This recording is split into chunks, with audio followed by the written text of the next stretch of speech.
What's going on YouTube? It's JScottySon back with another Pokemon video. In this video, I'm going to be discussing this package and that card back there. Sold this card on eBay. I had two of them, so I sold one of them. I spent a long time trying to get this little squiggly line off of the card, but I could not. And there's also a little dot, an ink dot, that I couldn't get off either. I believe that ink dot is blue, just as this tree's leaves are blue. So I think the ink transferred over to that, and I couldn't get it off. Regardless, this card is sold, and it's going to help me pay for these new submission fees that PSA is charging. They have doubled their prices, and I have 300 cards here that I needed to submit, which was going to cost me about $3,000, but now that is now $6,000, which is kind of a ridiculous jump if you ask me. We could have had a 50% increase in a jump, and that would have still been ridiculous to most people, as they've never seen it. We've never seen a jump like this, you know. Years ago, oh, that's kind of weird. Empty pouch. Maybe it's just extra padding. Oh yeah. I trust your auction win has been described correctly and that you're satisfied with your purchase. I left positive feedback for you. If you're satisfied with me, leave positive feedback for me. Cool. A little note, little love note, huh? That's kind of nice of the guy. If the cards are nice, you get a nice feedback. I do like your packaging.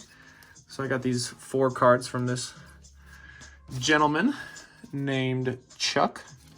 Let's just check one of the cards. There is a sleeve on it, but let's go ahead and zoom in. He's flipped it upside down, and the sleeve is not covering the entire card. So let's hope that the card is okay.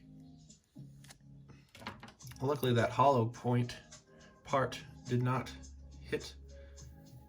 Oh yeah, it's pretty nice. I'd say it's pretty nice. Satisfied so far, Chuck. Sure, there's print lines, but the card is really nice. So kudos to Chuck. And with these bids on auction, I was the only bidder for these cards. So nobody was competing with me for these cards. And I'm sure the Ninetales looks in similar shape. I'm sure the Moltres seems to be very similar as well. Centering's not great on the Moltres. And then there's a non-hollow version. Cool. Thanks, Chuck. Let's get into this box. I'm going to go ahead and zoom out one more time, because this box is a lot larger than that bag. This should be, I think, a complete jungle set. I told myself I was going to go on a buying freeze. That has not been the case. Let's go ahead and show you this. This looks pretty promising. I'm liking it so far. All right, these kind of shuffled around a little bit in there, but overall, it's not looking too shabby. Yeah, they shuffled around a bit, but the person knows how to pack their cards. I did buy a complete fossil set from this guy a couple weeks back. So, and that fossil set came and looked really nice. I like to, you know, be a repeated buyer from sellers that are doing a good job. Yeah, I kind of like how he packaged this, actually. Good job. So let's just go through the hollows. We don't need to go through the non-hollows and, you know, all the bulk, even though some of those cards, like let's say Pikachu, Cubone, Jigglypuff, aren't even bulk anymore. You get those graded in a 9 or a 10, and bam, they're $75 card all of a sudden. All right, Clefable, let's check you out. Zooming on in. One scratch, but obviously there's more than one. There's actually probably hundreds if you really get into it, but card looks nice. Card looks real nice. There's a lip there at the top left, but if this is what we're going to be seeing, it's looking promising. Electro, let's go. looks like there's actually like an error on this card right there. See that speck up there? It's just some hollow bleed maybe. Hollow bleed is when you see holographic on parts of the card you're not supposed to see them. Like it's kind of shimmering down here, or like it goes through into the Pokemon, in case you guys didn't know. Some people, like Leon Hart, thinks that the hollow bleed is on the edges, and I consider that just chipping. Damage, if you will. All right, Flareon, come on. You know you're good. Flareon's pretty easy to keep in nice condition. Comes straight out the pack looking pretty fresh. It's notorious for grading easily. I'm liking it. Pretty nice. So I'm guessing that all these cards are going to be in near mint condition, which is pretty sweet. I'm probably going to go into these in depth a little bit more off camera.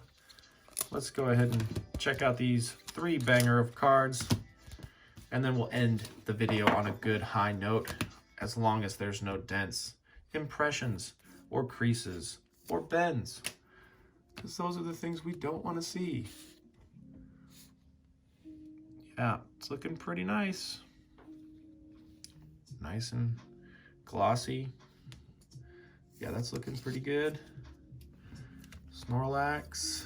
You can see some scratches, but they're very easily visible on this kind of card.